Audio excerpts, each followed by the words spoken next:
Good morning and welcome to the WellMed Charitable Foundation Caregiver Teleconnection Series. Today, we are so lucky.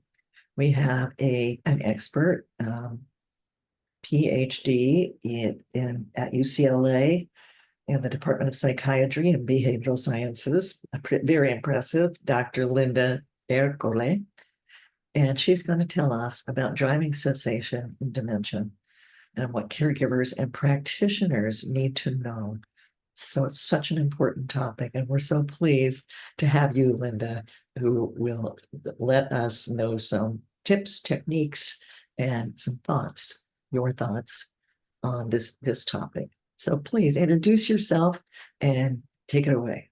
Okay, thank you, and thank you to you for inviting me here today to speak.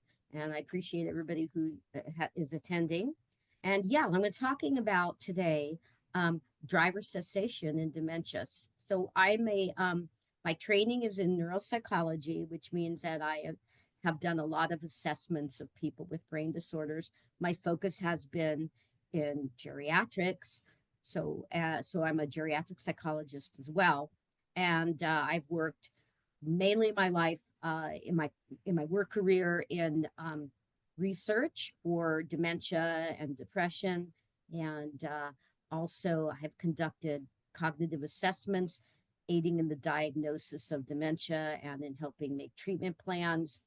And I'm also the co-direct, I mean, the interim director of the UCLA Longevity Center, which is a wellness focused nonprofit on campus for dedicated to the health and wellness of older adults. So I'm really happy to be here today to talking about an issue that is also important and that so many caregivers and practitioners struggle with, how to manage people who continue to drive their vehicles even though they've been diagnosed with dementia and told not to drive. But let's talk about in general what happens to people as they age, because this is relevant to driving. There are plenty of things that happen that affect people's driving as they age, like vision changes, right? Reduced hearing, of course, cognitive decline, which is on a continuum towards dementia for those who keep getting worse. Our reaction time slows.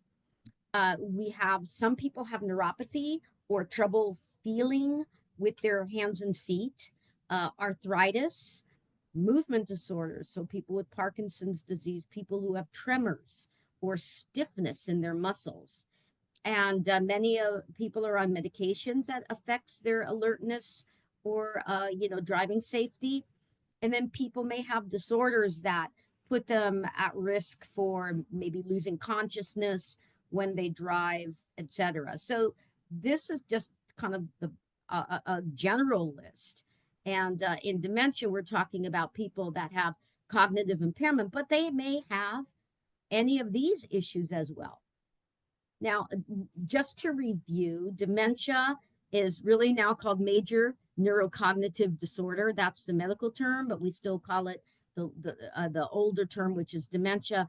And this is when people experience a change in their cognitive abilities and in personality, and that they can no longer function independently in life. So they can't work.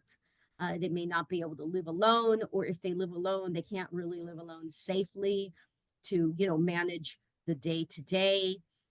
There are people with dementia who get what we call neuropsychiatric symptoms, which is hallucination, for example, or other changes like delusions. And people may get depressed or very anxious.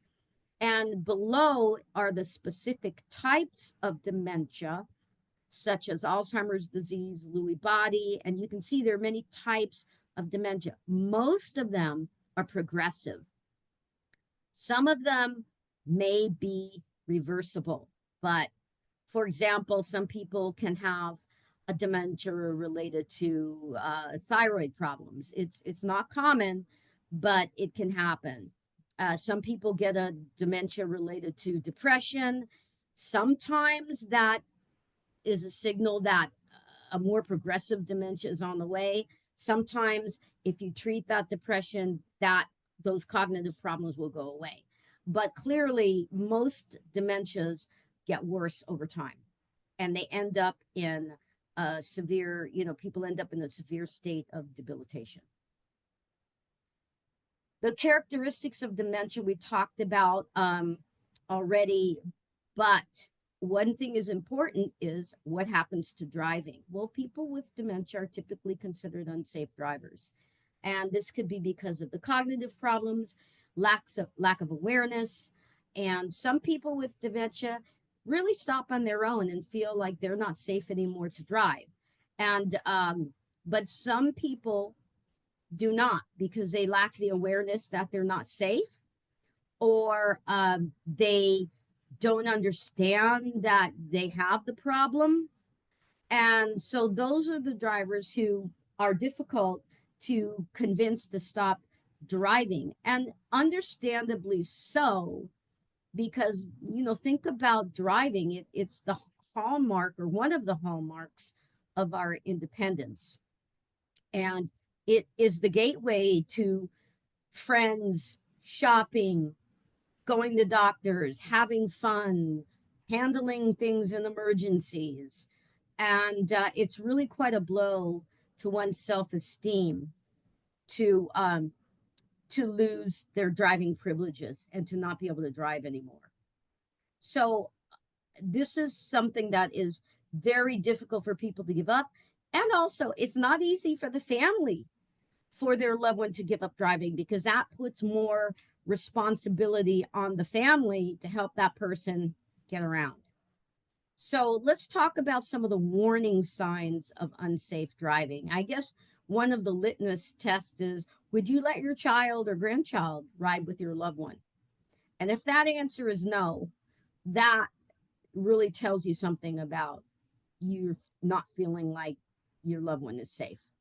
And but some of the more common warning signs is when people get lost in familiar places, like they've been going to the market, the same supermarket for 15 years, and all of a sudden they've lost their way, or they end up someplace else. People are having trouble maybe with visual spatial issues, not being able to stay in their lanes, not judging distances. Their judgment is reduced. Either their thinking is too slow, or they're not making good decisions at intersections, left turns, and lane changing. These are the most dangerous situations. And again, we talked about reduced awareness of their own safety and impulsivity, acting too quickly before they think things through. That would be, for example, pressing on the brake, hitting that brake real hard when slowing down would be appropriate. And according to the National Highway Traffic Safety Administration, if you look back in 2021, nearly 20% of people age 65 and over are licensed drivers. That's a lot of drivers.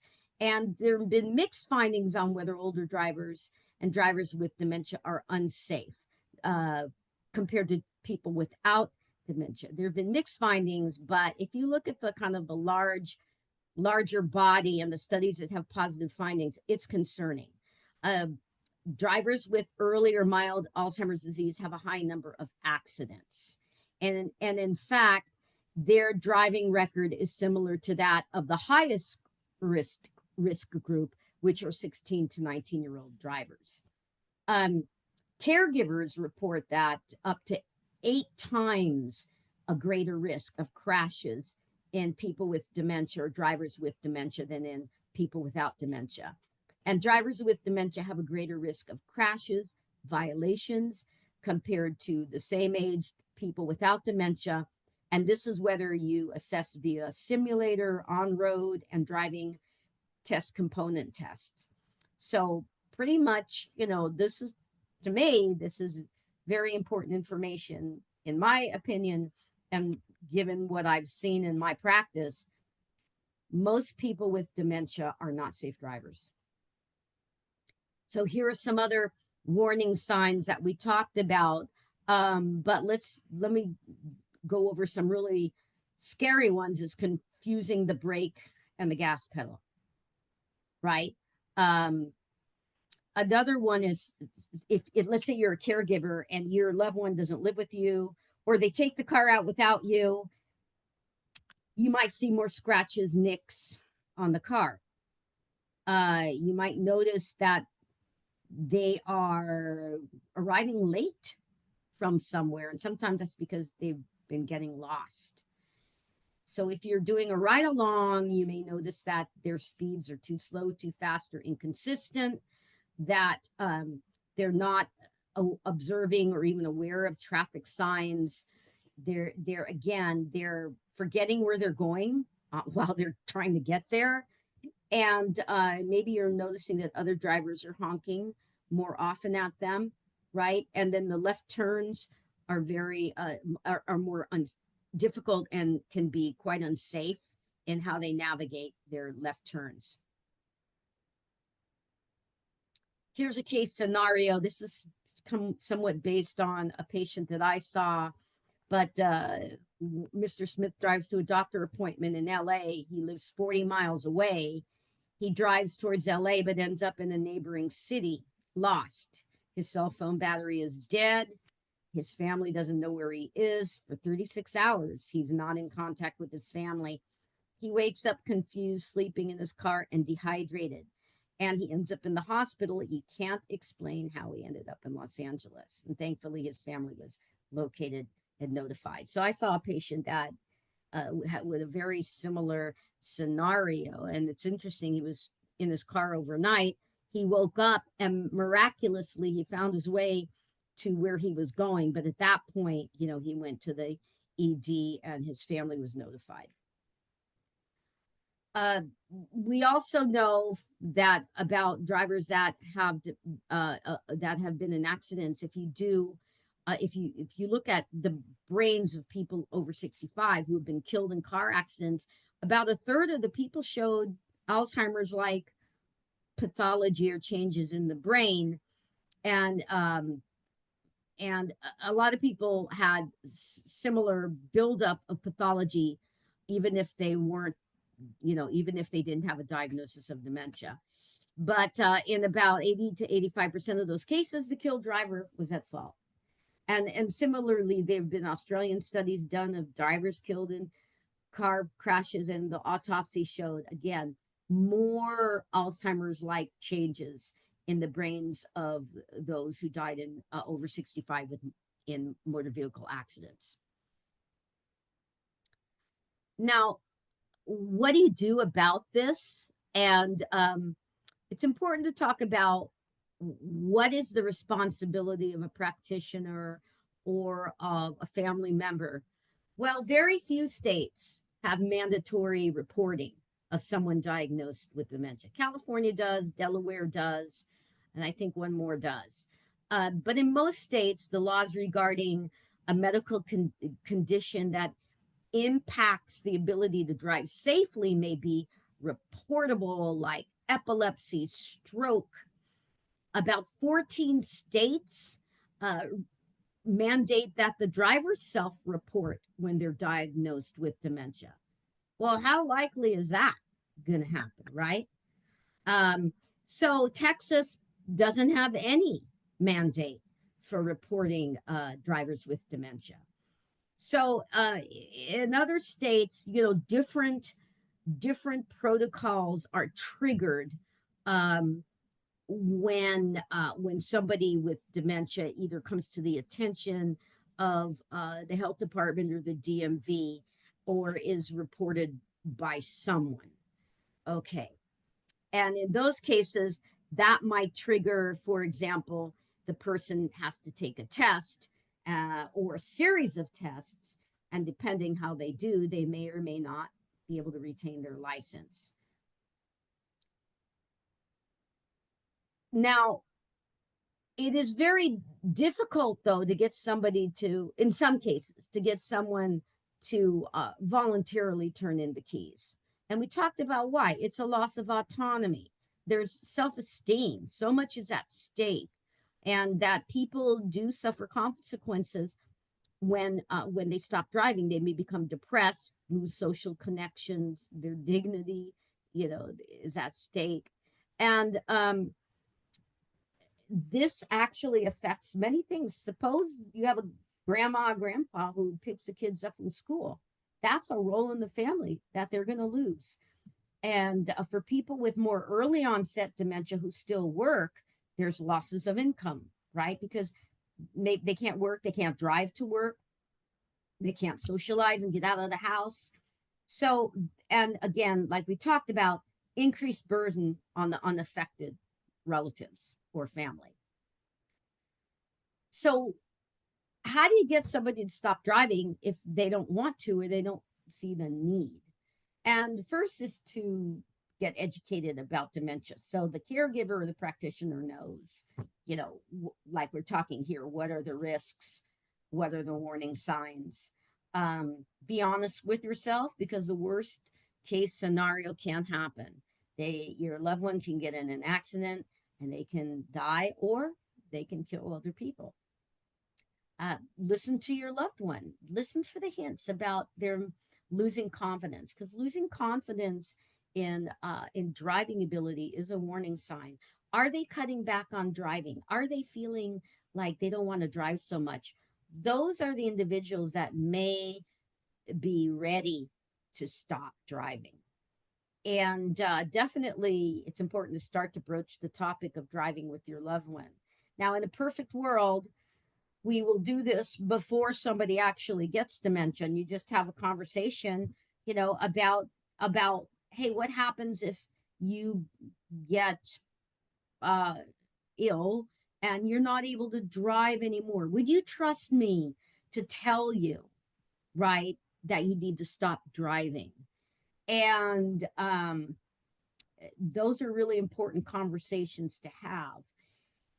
Also, it is not a good idea to take away the keys, or let's just say tell someone to stop driving, forbid them from driving, stop their driving, unless it's really an emergency, without developing an alternative transportation plan. So that doesn't mean you wait until it's developed. It means you start thinking about what are alternative transportation plans in advance of having to do that. That could be enlisting the help of others, right? Having a network of people who can take somebody to the store, who can take someone out to lunch, socialize. But yeah, at some point, the caregiver and the physician may have to make decisions unilaterally about if this person should be driving, if they should not be behind the wheel. Definitely, people need to know when they're unsafe. And then the family may take the steps to prevent the person from driving. I'm going to talk more about this. Um, any, I just want to check if there's any question that people understand what I've talked about so far. I think folks have had a lot of training, regular folks who I see many of on here, in dementia. So they're pretty familiar with that. And I think many of them have heard the stories from others too Yeah. about people who shouldn't be driving. Okay, good. Okay, that's helpful. Okay, great. Oh, and by the way, folks, Linda has agreed to share her slides. So when you see those links to different things, you'll know that you'll be able to have those links as well as the list that she provides for us. Okay, so we're going to go into though what to do just to start to address how do you take away the keys? How do you get someone to stop driving? One is to observe, like go on ride-alongs in different areas and situations. Don't tell them. Don't tell your loved one, oh, I'm watching you're driving, but say, let's go to the store. Why don't you drive? You could also follow your loved one in your car and note what's unsafe, but don't discuss your concerns while in the car, right? Just observe. And, the things to look for again are those unsafe signs of driving. You know, what are they like around cyclists and pedestrians? What are they like at crosswalks? Are they checking their blind spot when they change lanes? How are they when they're merging? Obviously, if they're putting on the brake while they're merging, and stopping, this is like serious uh, warning sign. Um, Honestly, I knew a man. I'm from San Francisco originally, and I knew a man that he was, way up in his 80s, and I heard a report on the radio that a certain person, Joe C., uh, stopped traffic on the entrance to the Bay Bridge because he mistakenly was entering the Bay Bridge and tried to back off the on ramp in traffic. And we're like, oh my God, we know this person. That's Joe. And so obviously that was time for him to stop driving. But anyway, yeah, like people make the news when things happen. Um, so your goal is for someone to stop driving on their own. It doesn't happen. You can have conversations about driving cessation. That's the best. Start early, make it gradual, unless saving lives is at stake. When it becomes more of an urgent situation, then you can disable the car, remove the car from the premises, try to collaborate with a healthcare professional. Definitely in California, where reporting unsafe driving, well, let's just say reporting conditions that make someone unsafe behind the wheel is mandated. And that includes dementia. Then it's really helpful if the physician makes that report. I mean, they're mandated to make it, but it doesn't always happen. And part of that is because there's often a backlash against the physician, like, I'm going to fire you, right? And that happens. But in California, we have to do it.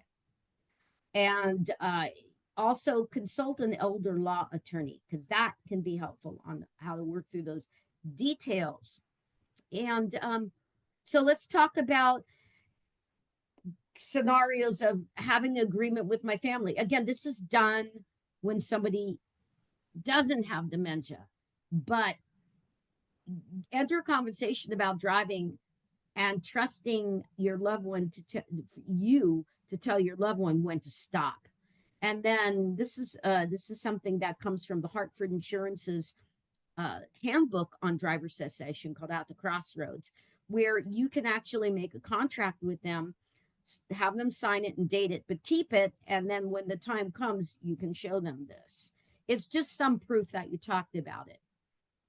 Always solicit input from the person with dementia. Always discuss with them alternatives for transportation. Reassure them that they're going to be able to maintain their independence despite not driving, and be able to do things that they want to do. Look into a schedule for transportation, ways to get the places, when to go. Yes, things may change. They may not be able to go exactly whenever they want to go, but that is still acceptable and better than saying, oh, you can't go to the gym anymore, right? You can't go to lunch with your friends anymore. It's just that some things may have to change depending on the availability of someone to take them. Um, Start with short conversations like, hey, how'd it go on the way to the store today? Right? Open ended. Then longer, more serious conversations where you have a heart to heart about, let's talk about what to do when there's a time you won't be able to drive safely. And remind you, this could be for other reasons too, macular degeneration, glaucoma, not just dementia. Share your concerns. So after you've done the ride along, you say, I'm worried about how you merged onto the freeway, right? I'm really worried that you could get into an accident. And definitely listen to your loved one. Allow them to express their feelings and loss about driving, and validate them. Like, yes, you've been a great driver all your life. You've been accident free. And we want you to, be able to get around, but I don't want you to get hurt. right? So make sure that you're respectful in the conversation, and you can start with suggesting that they temporarily cut back.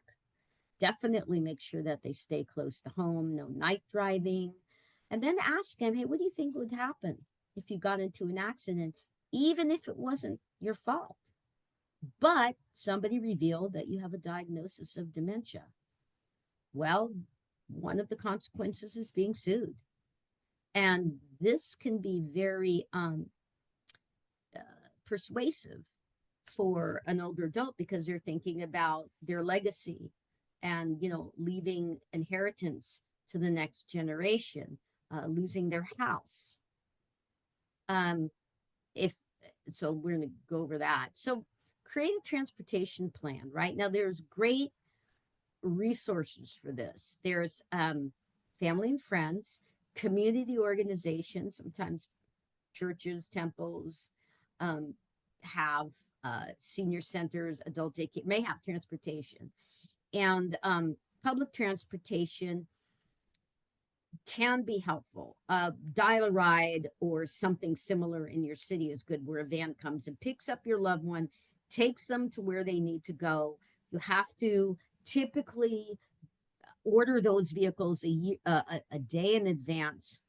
Mass transit is dicey because if somebody is getting lost and can't navigate the schedule and where to get on and off the bus. I won't recommend it.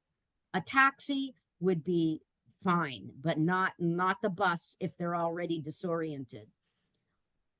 Private, for hire, gig worker transportation, Uber, Lyft. Again, though, somebody may have to make those arrangements for the person, but that's really easy to do. And there's something called Go Grandparent. I don't know if people have heard of it, but they do that for you. It's like a little bit of a,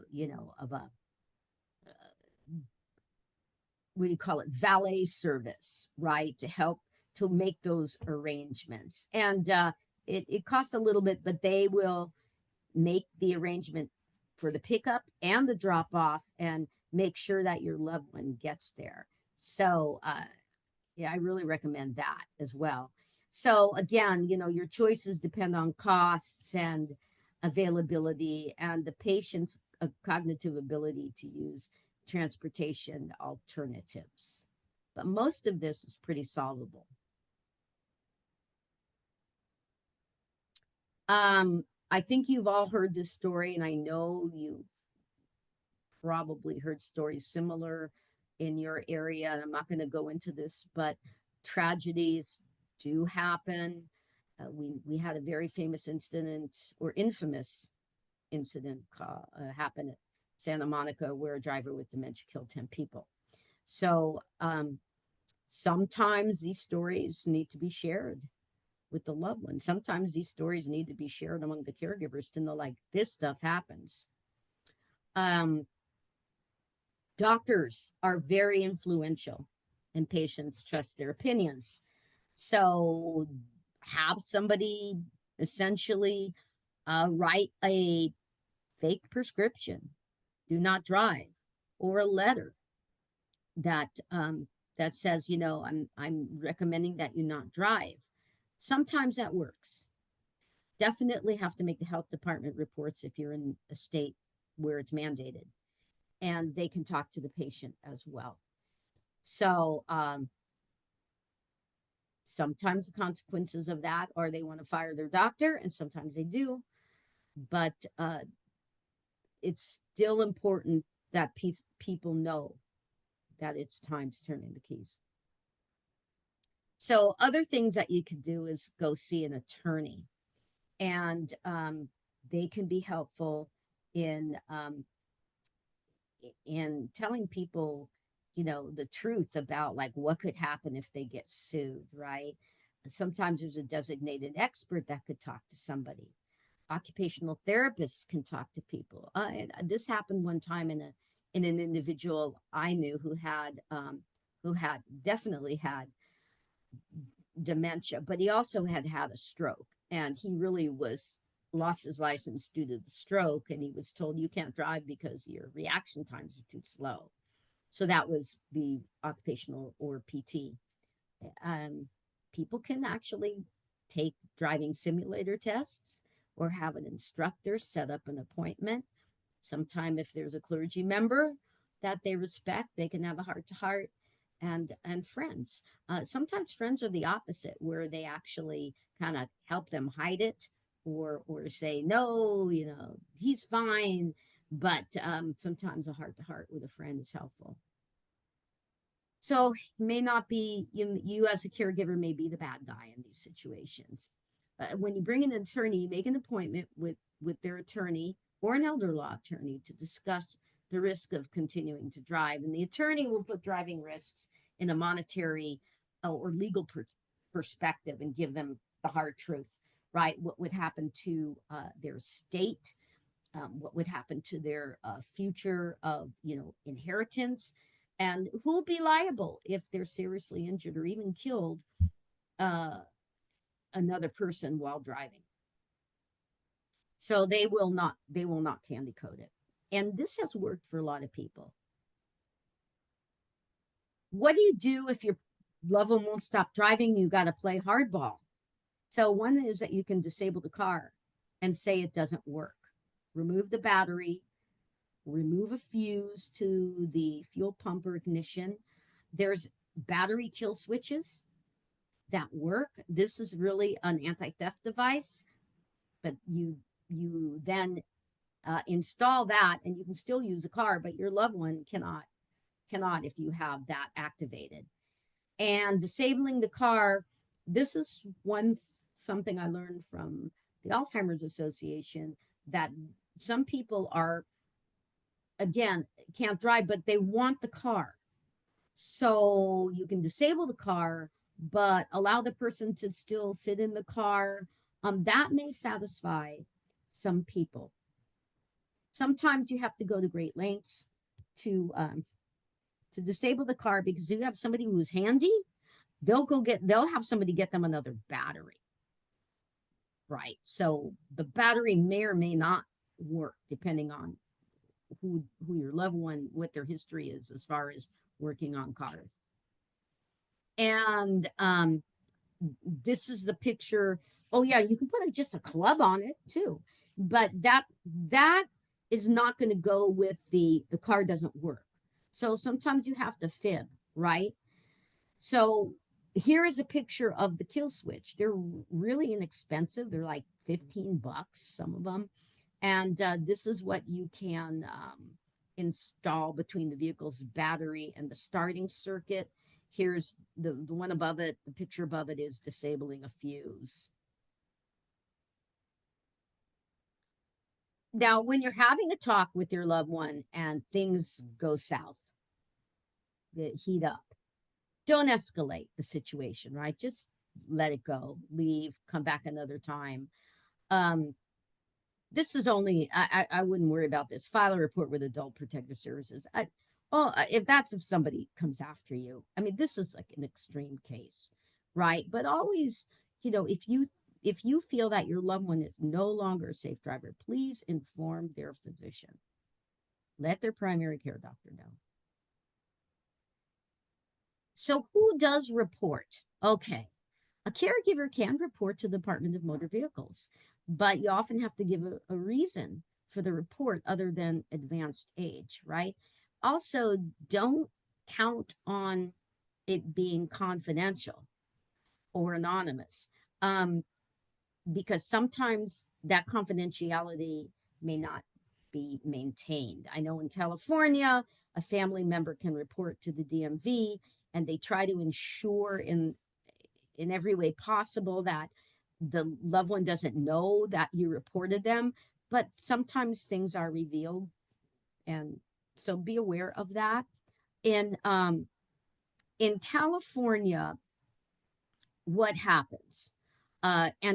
So for those of you who are in California, the doctor does make a mandatory report. Now, if the dementia is moderate or severe, the driving privilege is revoked.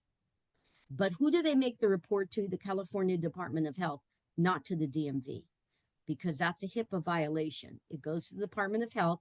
It's grouped in the conditions of epilepsy, stroke, right? Losses of consciousness. That's how it's classified under that umbrella. If the dementia is mild, though, then the DMV contacts the patient by a letter and sets up a reexamination, which will include an in person contact, a knowledge test, and a special driving test. And depending on if a person passes or fails one or more, then the decision will be made as to whether or not the person can maintain their privileges. But that is usually with restricted driving privileges, like not driving at night, not driving on the freeway, staying close to home. And so that's how it goes in California. But again, in other states, there is no mandatory reporting, or the mandatory reporting is on the person with the condition. And so helpful resources, again, person's doctor, the internet, the Alzheimer's Association has great information on this. Look at your local Department of Motor Vehicles. They should have something about driving with dementia, even if it's not mandated. You can set up independent driving evaluations and tests, like road tests, simulator tests, online self tests. California, we have simulator tests. And the only problem is this is through the Department of Physical Therapy. If somebody really fails those, they get reported. But you can do this independently on your own. There are driver safety courses at ARP. Maybe somebody just needs a brush up. And insurance companies, if you have a chance to see the At the Crossroads brochure by Hartford, this gives you a plan on how to approach your loved one about driver cessation. I just want to, before I end, I want to say that in California, the DMV has no authority to enforce, right, the driver cessation. So there are a lot of people that will drive with a revoked license or suspended license, but the DMV is not going to watch them. It's not going to go after you. What happens is if somebody gets a ticket or something bad happens, like an accident, then it becomes revealed that they had a revoked or suspended license. And that is when it gets really serious, right? Because they've absolutely violated their the law. They're driving without a license. So this is a good time to, I'm going to open things up to questions and I love your picture. yeah, or answers, and I'd be happy to discuss whatever. So any thoughts or questions here? Well, Linda, I want to thank you so much. I never for a minute thought that you could get through all those slides in this amount of time, and you did a fabulous job. And it all made perfect sense and rolled along smoothly. And I'm sure we must have a couple of questions here. I know I wanted to ask you if GoGo Grandparent is a nationwide program. Let's see. That's a really good question. I'm going to Google it right now and find that out. How about I'm online. GoGo Grant or something like it, right?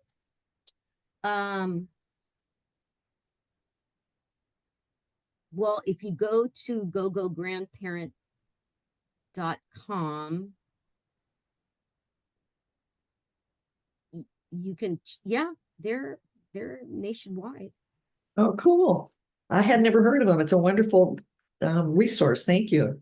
Yeah, it really does. It's good. It's like a concierge, a little bit of a concierge program, but like their plans are, $12 a month, $21 a month, $35 a month. I sound like a commercial, but but they can do more than just driving. They can do meal delivery, things like that too. But it depends on how many rides per month you want. So If you go to, let me put it in the chat here.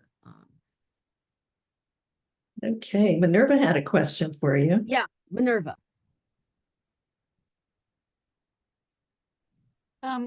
What is it about the left turns that makes it difficult for them? Is it like a blind spot or?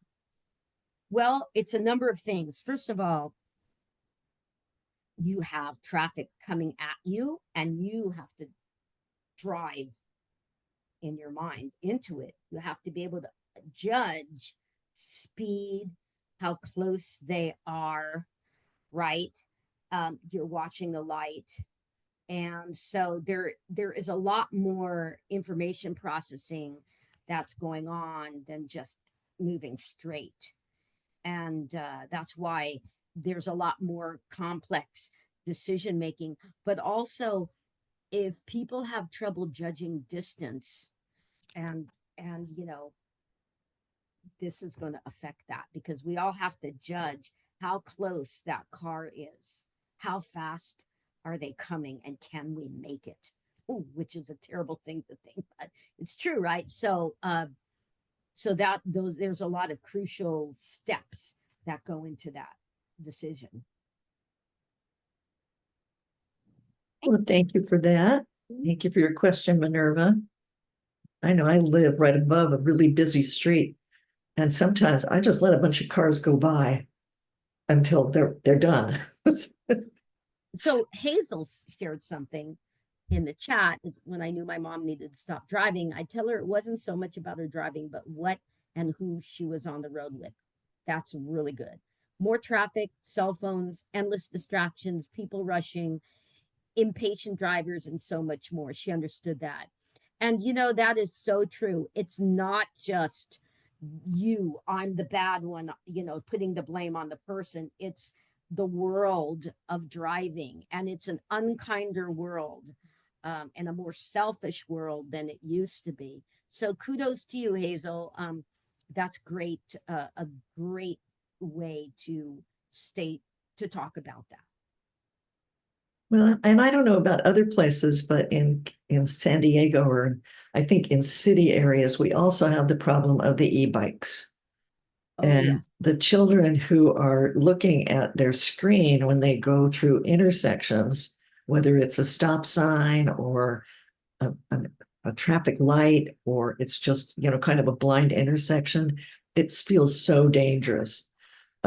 For I think for them as well as for the driver, but you know who's going to be in trouble, and you know Yeah. who's going to get hurt, but worse.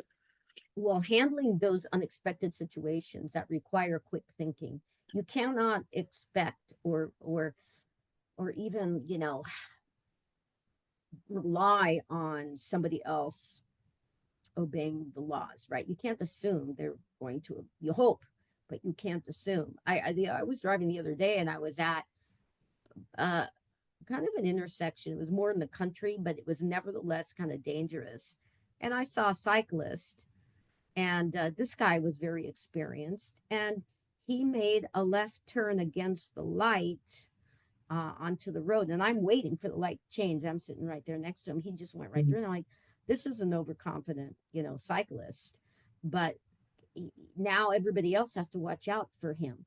And so again, like you said, Evelyn, you cannot rely or depend that, or even assume that other people are going to follow the laws. Well, that's the truth. Yeah. Yeah. How anybody else? We'd love to have your questions. While you're thinking about it, I wanted to tell folks about how to find an elder law attorney in a very easy way. You know, elder law attorneys are often assisted by paraprofessionals in their offices and can often make appointments fairly rapidly. But you can find them either by dialing 211 and asking in your neighborhood, you know, where there might be an elder law attorney.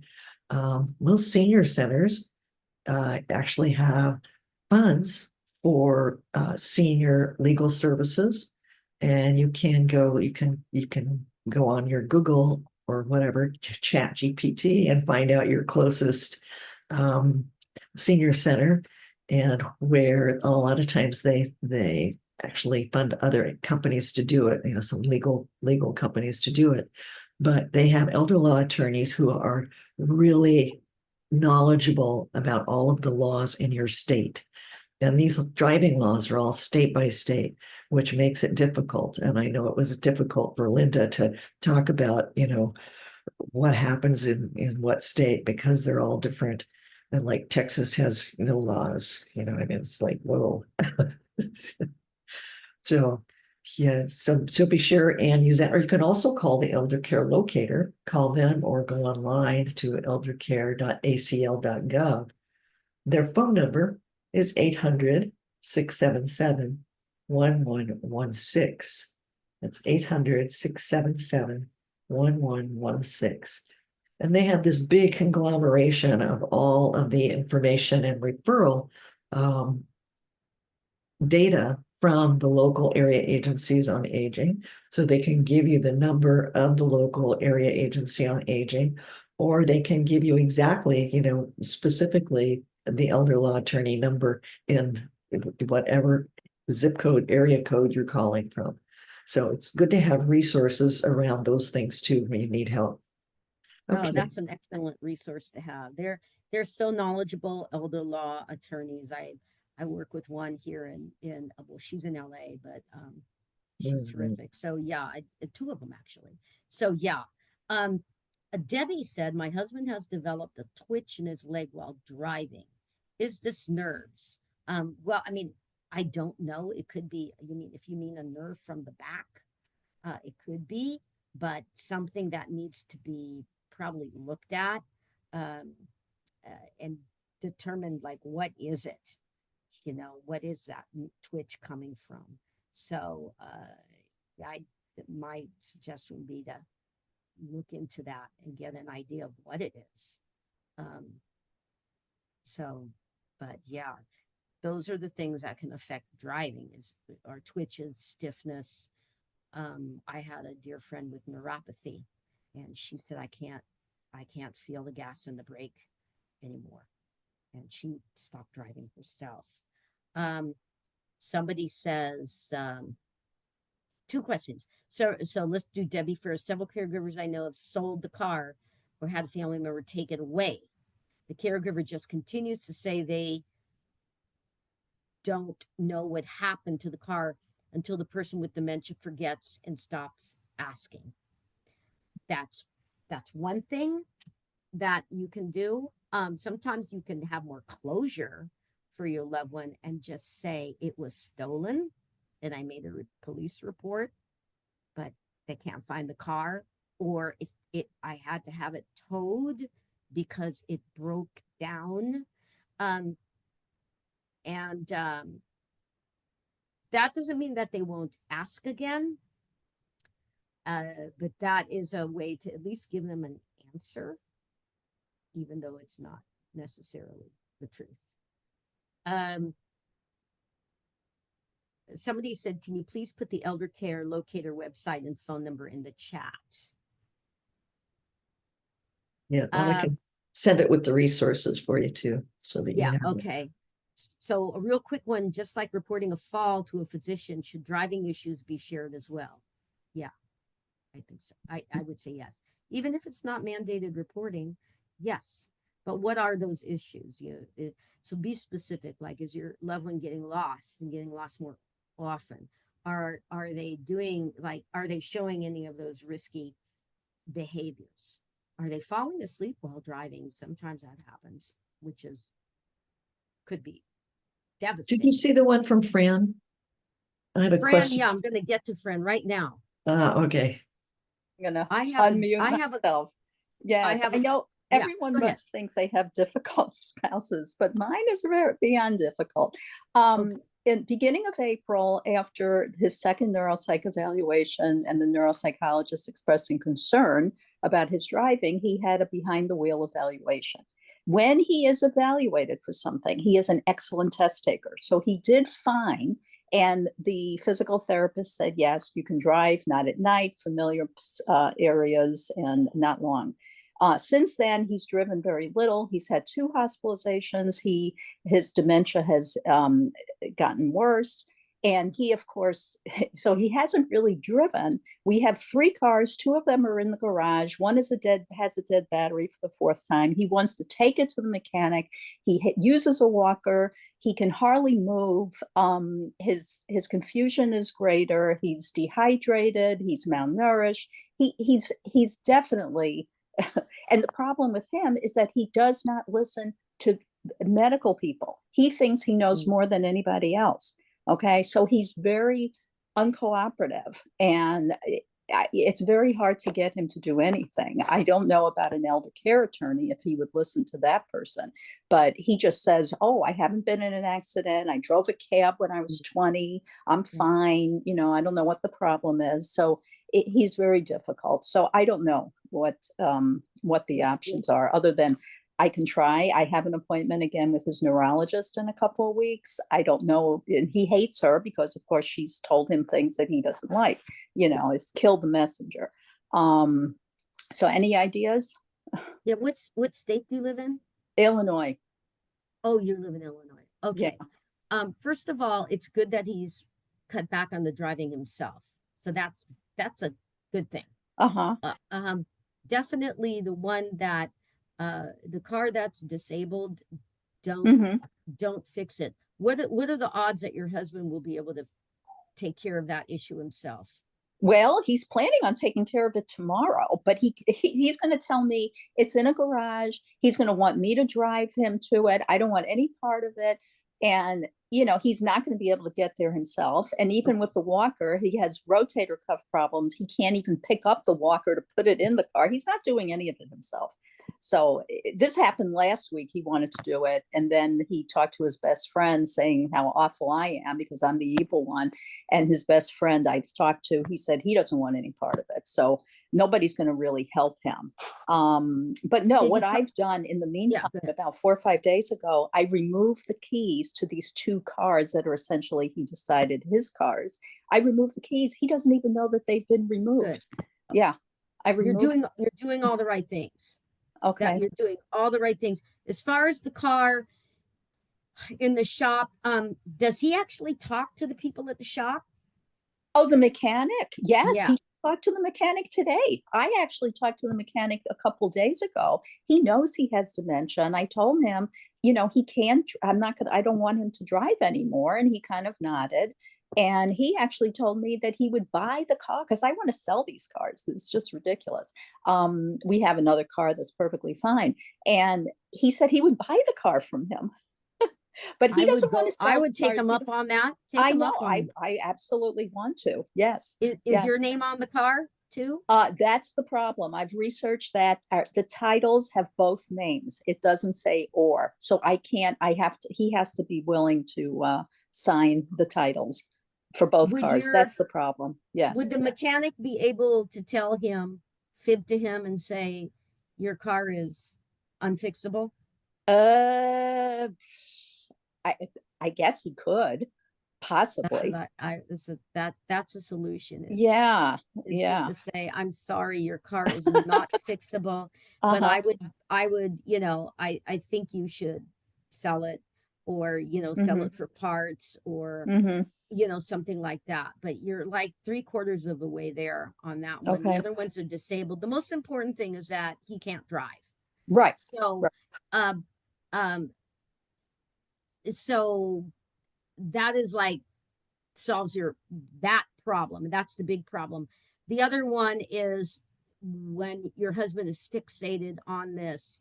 So usually when people get fixated, it's like, can you distract him with other activities? Is there something else he can do to, you know, to make him kind of think about other things?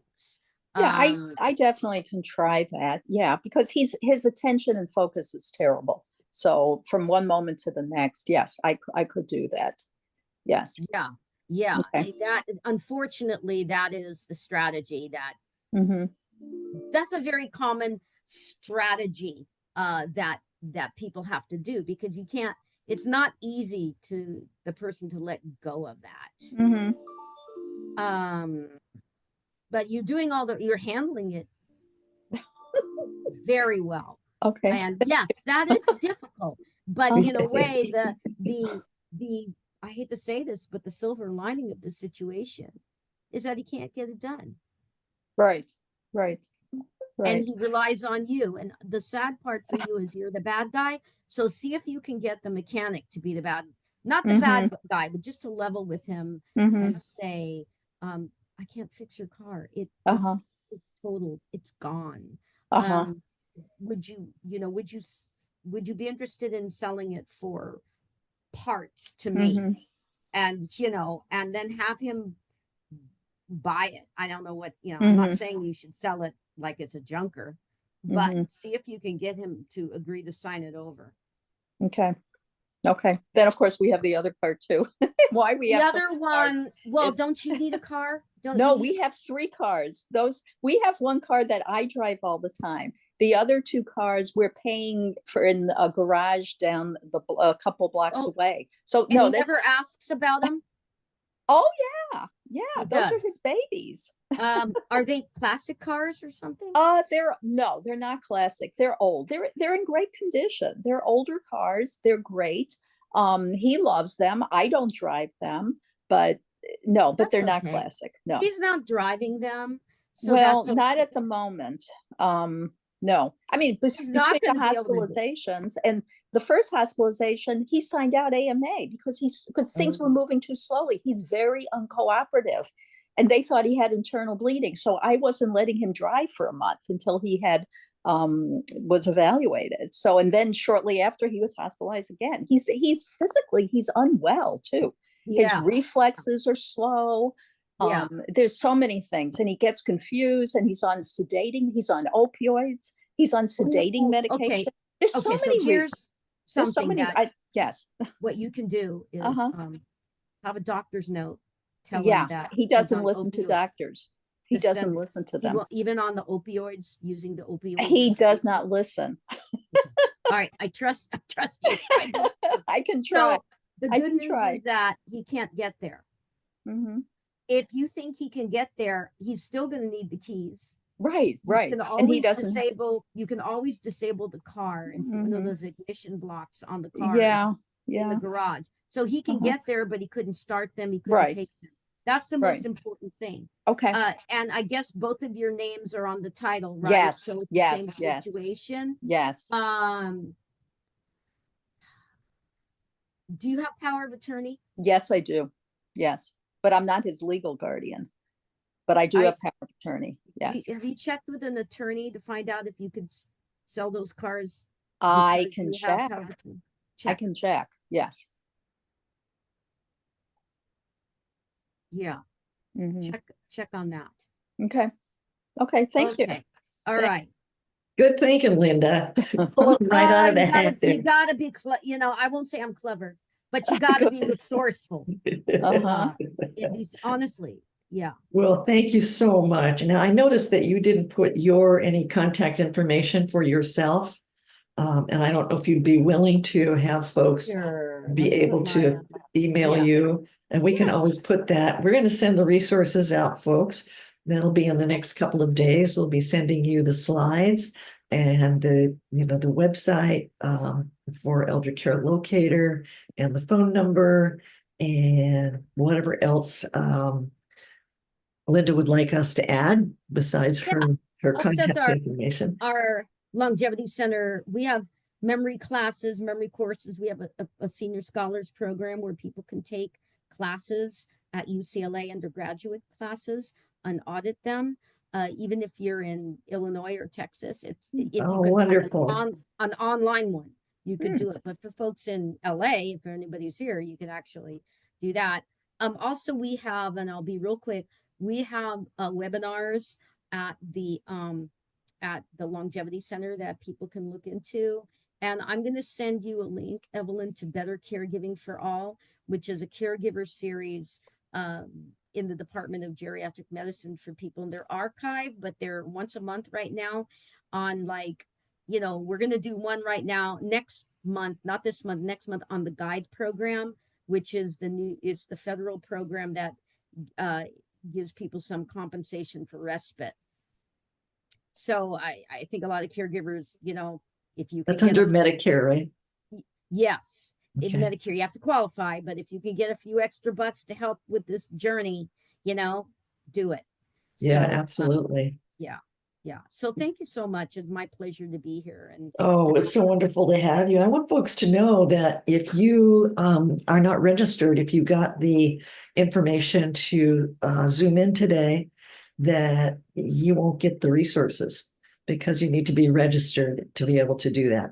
So please, if you're not registered, call Minerva or WellMed Charitable Foundation, fabulous customer service person at 866-390-6491. That's 866-390-6491.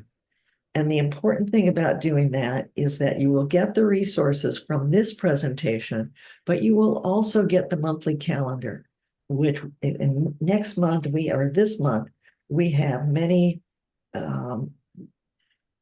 next month we have a whole lot of new ones, but this month on Thursday, 25th, we have frontotemporal degeneration, misdiagnosed and misunderstood.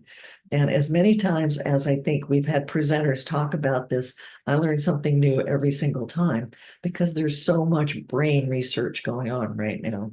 So it will be really a great presentation, new information. And then on Tuesday, September 30th, healthy living for your brain and body. And I guess all caregivers can use that. Isn't that the truth? We've all been there. So I want to thank you all so much. I am going to leave our podcast now. And I just want to appreciate every one of you for what you do every day. I want to thank you, Linda, so much for your great expertise. We got many nice notes here about what a great job you did. And I also would like to thank the WellMed Charitable Foundation for finding these fabulous presenters for us and for making the podcasts and making them available to everyone on www.caregiverteleconnection.org. And with that, folks, have a great day. Take good care of yourself. And we hope to see you again soon. thank you. Bye-bye. Thank you.